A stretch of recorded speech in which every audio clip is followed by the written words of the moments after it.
This channel does not promote any violent, harmful, or illegal activities. All content provided by this channel is meant for an educational purpose only. এই মুহূর্তে ভাঙড়ে নিয়ে যাব। ভাঙড়ের দেওয়াল লিখন ঘিরে উত্তেজনা, তৃণমূল আইএসএফ সংঘর্ষ, আহত বেশ কয়েকজন।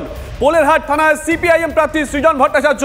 ছবি দেখাচ্ছি, ভাঙড়ের ছবি দেখতে পাচ্ছেন আপনারা।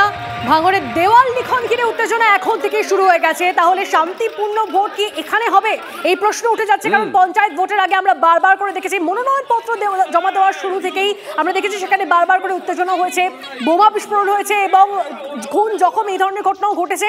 এবার তৃণমূল আইএসএফ সংঘর্ষের ছবিটা দেখাচ্ছি আপনাদেরকে। আহত বেশ কয়েকজন। পোলেরহাট থানায় সিপিএম প্রার্থী সৃজন ভট্টাচার্য পৌঁছে গিয়েছেন এবং সেই ছবিটা দেখাচ্ছি আপনাদেরকে। ভাঙড়ের ছবি। ভাঙড়ের দেওয়াল লিখন ঘিরে উত্তেজনা হয়, তৃণমূল আইএসএফ সংঘর্ষ হয় এবং তাতেই আহত বেশ কয়েকজন।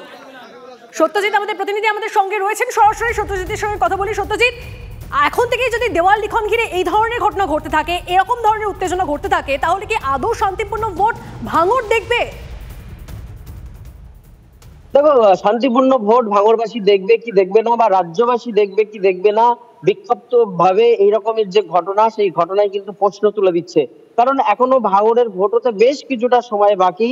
সেই জায়গায় দাঁড়িয়ে আজকের যে ঘটনা, ঠিক ভাঙড়ের ভগবানপুর অঞ্চলের যে ঘটনা, ভগবানপুর অঞ্চলের জিরেনগাছা এলাকায় ঘটনা, সেখানে দেয়াল এলাকাকে কেন্দ্র করে আইএসএফ এবং তৃণমূল কংগ্রেসের মধ্যে যে ঝামেলার ঘটনা ঘটেছে, সেখানে দুই পক্ষের যা জানা যাচ্ছে যে 7 জন আহত হয়েছে উভয় পক্ষের। এবং সেখানে আইএসএফ পরিষ্কারভাবে তৃণমূল কংগ্রেসের বিরুদ্ধে অভিযোগ করছে যে তাদের যে দেয়াল লেখা ছিল, সেই দেয়াল জোর করে তৃণমূল কংগ্রেস দখল করে সেই দেয়াল লিখছিল। কিন্তু পাল্টা তৃণমূল কংগ্রেসের দাবি যে দেয়াল মালিকের, অর্থাৎ বাড়ি মালিকের, তার কাছ থেকে কিন্তু পারমিশন নিয়েই তারা দেয়াল লিখছেন। এবং সেই সময়ই আইএসএফ এর লোকজন এসে তাদের উপরে আক্রমণ হানায় এবং তারপরে খণ্ডযুদ্ধের ঘটনা ঘটে।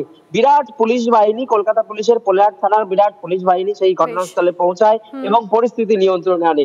এই মুহূর্তে সিপিএম এর প্রার্থী সৃজন ভট্টাচার্য, তিনি এলাকার সিপিএম এর নেতাদের নিয়ে পোলেরহাট থানাতে গেছেন এবং আধিকারিকদের সঙ্গে কথা বলছেন। বেশ নজর থাকবে সত্যজিৎ।